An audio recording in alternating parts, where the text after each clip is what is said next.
Hello viewers, আমি উমা বিশ্বাস আপনাদের জন্য নিয়ে এসেছি আলু দিয়ে রুই মাছ ভুনা রেসিপি।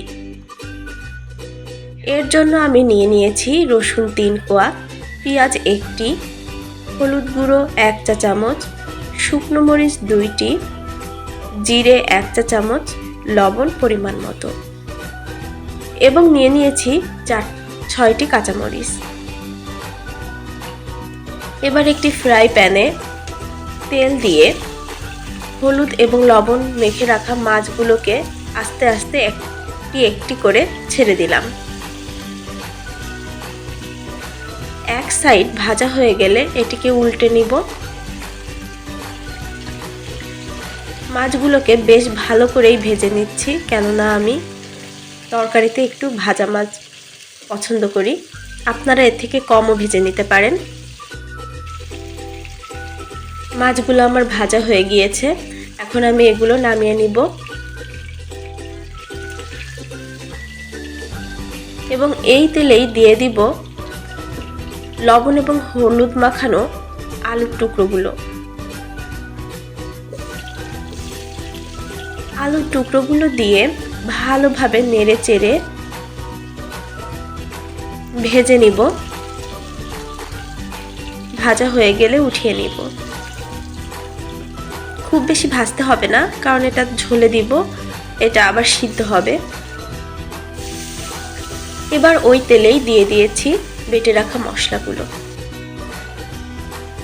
একটু নেড়ে এতে দিয়ে দিব 2টো এলাচ, 1টি দারুচিনি এবং 1টি তেজপাতা। এবার মশলাটিকে ভালো করে কষানো হয়ে গেলে এতে দিয়ে দিব ভেজে রাখা আলুগুলো।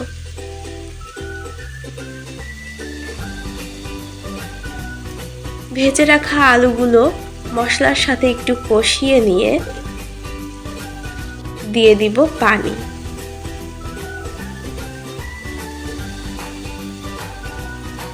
পানি দিয়ে এটিকে ঢেকে দিব 10 মিনিটের জন্য।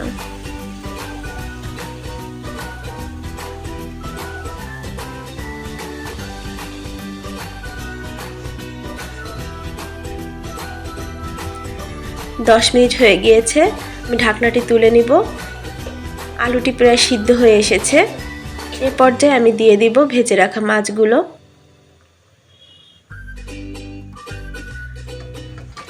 মাছগুলো দিয়ে বলক আসা পর্যন্ত ওয়েট করব। আমার তরকারিতে বলক চলে এসেছে এবং এর মাঝে দিয়ে দিব 1 চা চামচ গরম মশলা এবং একটু কালার আসার জন্য দিয়ে দিব 1/2 চা চামচ চিনি। আপনারা চিনিটা অ্যাভয়েড করতে পারেন।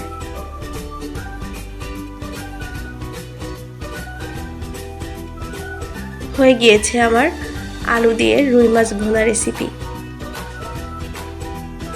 ধৈর্য সহকারে দেখার জন্য সবাইকে ধন্যবাদ।